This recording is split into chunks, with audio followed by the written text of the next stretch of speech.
ചരിത്ര പ്രധാനമായ ഒരു കരാറിലാണ് ഇന്ത്യയും യൂറോപ്യൻ യൂണിയനും ഒപ്പുവെച്ചിരിക്കുന്നത്. ആ ചരിത്ര പ്രാധാന്യം എന്ന് പറയുമ്പോൾ നമുക്കറിയാം, ഒരു വ്യാപാരത്തിന് അപ്പുറമായി പ്രതിരോധ സുരക്ഷാ മേഖലകളിൽ ഈ കൈകോർക്കൽ എന്ന് പറയുന്നത് ആഗോള രാഷ്ട്രീയത്തിലെ പ്രത്യേകിച്ച് ചൈനയുടെയും അമേരിക്കയുടെയും നീക്കങ്ങളുടെ പശ്ചാത്തലത്തിൽ ഏറെ നിർണായകവുമാണ്. എന്തായാലും നമുക്ക് ഇതിനെക്കുറിച്ച് കൂടുതൽ കാര്യങ്ങളൊക്കെ അറിയേണ്ടതുണ്ട്. നമ്മുടെ കൂടെ ഇപ്പോൾ മുതിർന്ന മാധ്യമപ്രവർത്തകനായ ശ്രീ ജോർജ് കള്ളിവയലിൽ കൂടെ ചേരുന്നു. സർ, അങ്ങേക്ക് കേൾക്കാമോ? കേൾക്കാം. വളരെ നിർണായകമായ ഒരു വ്യാപാര കരാറാണ് ഇപ്പോൾ ഇന്ത്യയും യൂറോപ്യൻ യൂണിയനും തമ്മിൽ ഉണ്ടായിരിക്കുന്നത്. അമേരിക്ക ചില നീരസങ്ങളൊക്കെ പ്രകടിപ്പിച്ചിട്ടുണ്ട് എന്നതൊഴിച്ചു കഴിഞ്ഞാൽ ഇന്ത്യ ഒരുപാട് പ്രതീക്ഷയോടെയാണ് ഈ കരാറിനെ കാണുന്നത്. എങ്ങനെയൊക്കെയാണ് നമുക്കത് മനസ്സിലാക്കാൻ കഴിയുക?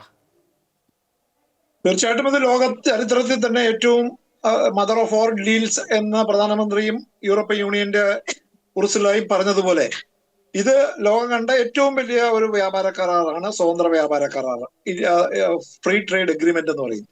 ഇതുവഴി ഒത്തിരിയേറെ കാര്യങ്ങൾ, അതായത് നമുക്ക് 27 യൂറോപ്പിലെ വികസിത രാജ്യങ്ങളുമായുള്ള ഒരു വിപണി തുറന്നു കിട്ടുകയാണ്. ഇന്ത്യയിലെ 140 കോടി ജനങ്ങളുടെ ഒരു വലിയ വിപണി, ഒരു മിഡിൽ ക്ലാസ് വളർന്നു വരുന്ന ഒരു തലമുറയുടെ വിപണി അവർക്കും തുറന്നു കിട്ടുകയാണ്. ഇന്ത്യയിൽ നിന്നുള്ള 99% കയറ്റുമതികൾക്കും യൂറോപ്യൻ യൂണിയനിൽ ഇനി മുതൽ മുൻഗണന ലഭിക്കുമെന്ന് പറയുന്നത് തന്നെ വലിയ, അവ നിലവിൽ തന്നെ നമുക്കറിയാം അവിടെ തുണിത്തരങ്ങള്, തുകല്, സമുദ്രോൽപ്പന്നങ്ങള്, രത്നങ്ങള്, ആഭരണങ്ങൾ തുടങ്ങിയവയൊക്കെ ഇന്ത്യയുടെ കയറ്റുമതി നടക്കുന്നുണ്ട്. ഇത് ഏതാണ്ട് $33 ബില്യൺ ആണ് ഇപ്പോൾ ഉള്ള കയറ്റുമതി. അത് വലിയ തോതിൽ ഉയരും എന്നാണ്. അവിടുന്ന് ഇങ്ങോട്ടും നമ്മുടെ പ്രധാനപ്പെട്ട കാറുകളുടെ എല്ലാം വില, അതാണ് പ്രധാനമായിട്ട് അവിടുന്ന് ഇങ്ങോട്ട് വരുന്ന വൈനുകളും കാറുകളും ഈ ചോക്ലേറ്റുകള് അങ്ങനെയുള്ള കാര്യങ്ങളൊക്കെയാണ് കൂടുതലായിട്ട് ഇന്ത്യയിലേക്ക് വരിക. അപ്പൊ അതൊരു വലിയ തോതിൽ അവിടെയും വില കുറയും. യൂറോപ്യൻ യൂണിയൻ വൈനുകളുടെ വില, അതായത് വില കൂടിയ വൈനുകളുടെ പ്രത്യേകിച്ച് 20% കുറയും. ഇപ്പൊ 150% ഉണ്ട്. 2.5 യൂറോയില് താഴെയുള്ള വൈനുകൾക്ക് തീരുവ ഇളവ് ചെയ്യുന്നില്ല, അതായത് അത് വീണ്ടും വില കുറയ്ക്കുന്നില്ല. പിന്നെ അവിടുന്ന് യൂറോപ്പിൽ നിന്ന് ഇങ്ങോട്ടുള്ള പാസ്തയുടെയും ചോക്ലേറ്റിന്റെയും അങ്ങനെയുള്ള സംസ്കരിച്ച ഭക്ഷ്യോൽപ്പന്നങ്ങളുടെ വില കുറയും. അപ്പൊ ഇതെല്ലാം ഇപ്പൊ നിലവിൽ 50%-ഓളം ഉണ്ട്. ഇത് സ്വാഭാവികമായിട്ടും താങ്കൾ ആദ്യമേ സൂചിപ്പിച്ചതുപോലെ അമേരിക്കയും ചൈനയും ഉയർത്തുന്ന ഒരു വലിയ വെല്ലുവിളിയുണ്ട്. പ്രത്യേകിച്ച് ഈ ലോക GDP-യുടെ 25% ഇപ്പോൾ നമുക്ക് ഈ പറയുന്ന കരാറിലൂടെ വരുന്നത്. അത് 27 വികസിത രാജ്യങ്ങളും ഇന്ത്യയും തമ്മിലുള്ള ഒരു കരാർ. അതിന് വലിയൊരു പ്രാധാന്യമുണ്ട്. യൂറോപ്പിലെ അമേരിക്കയെ നമുക്കറിയാം, ഗ്രീൻ ലാൻഡ് പിടിച്ചെടുക്കാനുള്ള ശ്രമങ്ങളോടുകൂടി അമേരിക്കയുമായി ഉണ്ടാകുന്ന വലിയൊരു പ്രതിസന്ധിയുണ്ട്, പൊളിറ്റിക്കൽ പ്രതിസന്ധി. അതാണ് ഇപ്പോ ഈ യൂറോപ്യൻ യൂണിയനുമായിട്ട് കഴിഞ്ഞ സാമ്പത്തിക വർഷത്തിൽ $135 ബില്യൺ ഉഭയകക്ഷി വ്യാപാരം ഇന്ത്യക്കുണ്ട്. ഇതാണ് 26-ല്, ഇനി അടുത്ത വർഷം ജനുവരിയോടുകൂടിയെങ്കിലും ഈ കരാർ നടപ്പിലാകാനാണ് സാധ്യത. ഇന്ന് ഒപ്പിവെച്ച കരാറ് ഇത് നമുക്കറിയാം. യൂറോപ്യൻ രാജ്യങ്ങളുടെ ഇപ്പോൾ ഉള്ള മൊത്തം GDP $22.52 ട്രില്യൺ ആണ്. ഇന്ത്യയെ സംബന്ധിച്ചുള്ള $4 ട്രില്യൺ ആയിട്ടുള്ളൂ. അപ്പൊ നമ്മൾ മനസ്സിലാക്കണം, ഇന്ത്യ ലോകത്തിലെ തന്നെ ഏറ്റവും വേഗതയിൽ വളർച്ച പ്രാപിക്കുന്ന 7.3% IMF പ്രവചിച്ചിരിക്കുന്ന ഗ്രോത്ത് റേറ്റ് ഇന്ത്യൻ GDP-യുടെ. അപ്പൊ ഈ 27 രാജ്യങ്ങൾ ചേർന്നുള്ള യൂറോപ്യൻ യൂണിയന് $22.52 ട്രില്യൺ എക്കണോമിയാണ്.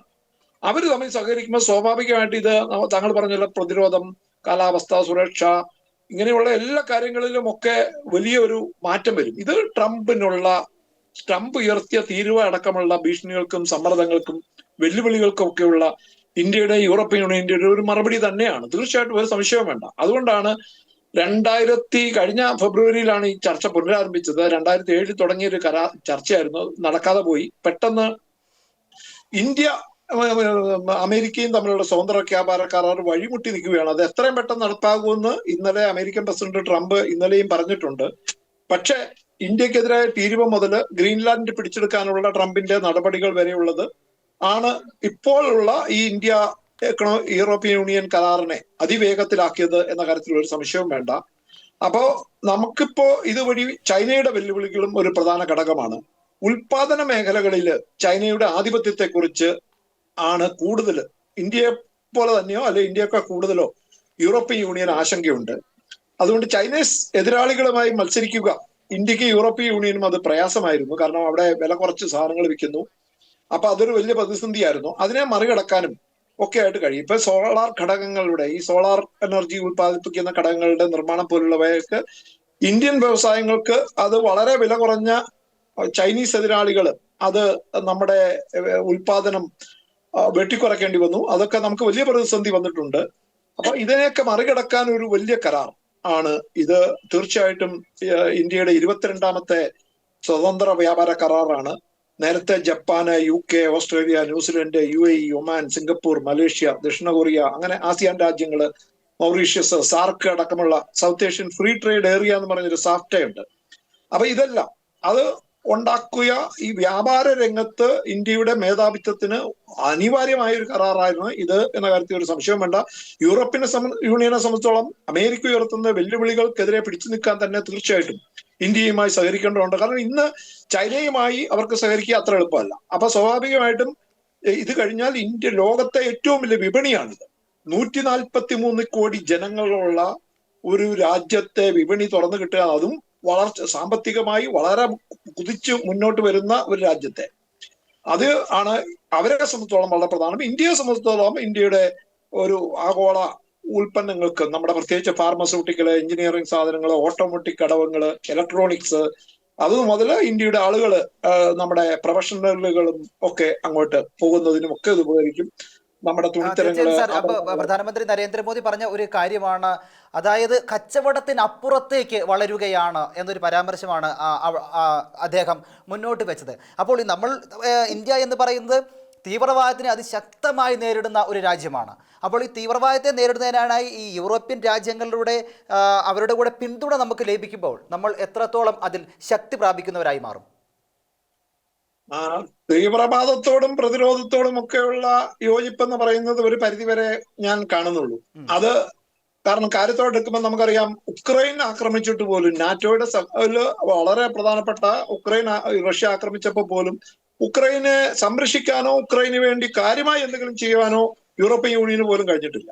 സ്വാഭാവികമായിട്ടും ഇന്ത്യക്ക് ഇപ്പൊ ത്രെട്ട് ഉണ്ടാകാനിടയുള്ളത് നമുക്കറിയാം, തൊട്ടടുത്ത് കിടക്കുന്ന ചൈനയും പാകിസ്ഥാനും അടക്കം ഉൾപ്പെടുത്തുന്ന വെല്ലുവിളികളെ അവർക്ക് ചെറുക്കാം. അതിനപ്പുറത്ത് കിടന്ന് പക്ഷെ ഇന്ത്യയുടെ ഒരു ആഗോള രംഗത്ത് ഇന്ത്യയുടെ ഒരു സുരക്ഷയ്ക്കും ഇന്ത്യയുടെ ഒരു വളർച്ചയ്ക്കും വളരെ നിർണായകമാണിത്. യൂറോപ്യൻ യൂണിയനുമായിട്ടുള്ള ഒരു സഹകരണം ഇന്ത്യക്കും യൂറോപ്യൻ യൂണിയന് തിരിച്ചും വളരെ അനിവാര്യവും അത്യാവശ്യവും അതുപോലെ തന്നെ വളരെ സുപ്രധാനവുമാണ്. അതുകൊണ്ട് തന്നെ ഇതിനകത്ത് വലിയൊരു പ്രതീക്ഷ നമുക്ക് എല്ലാവർക്കും ഉണ്ടാകേണ്ടതുണ്ട്. തീർച്ചയായും. എന്തായാലും വളരെയേറെ നന്ദി സാർ. ലോകക്രമത്തിൽ തന്നെ വളരെയേറെ ശ്രദ്ധ ആകർഷിച്ചിരിക്കുന്ന ഒന്നാണ് യൂറോപ്യൻ യൂണിയനുമായുള്ള ഇന്ത്യയുടെ ഈ വ്യാപാര കരാർ എന്ന് പറയുന്നത്. വരും നാളുകളിൽ അടുത്ത വർഷം മാത്രമാണ് ഇത് പ്രാബല്യത്തിൽ വരിക എങ്കിൽ കൂടി ലോകം മുഴുവൻ ഒന്നിച്ച് ശ്രദ്ധിക്കുന്ന ഒന്നായി മാറിക്കഴിഞ്ഞിരിക്കുന്നു ഈ വ്യാപാര കരാർ എന്നാണ് ശ്രീ ജോർജ് കള്ളിവയൽ ഇപ്പോൾ നമ്മളോട് പറഞ്ഞത്. അങ്ങേക്ക് വളരെയേറെ നന്ദി.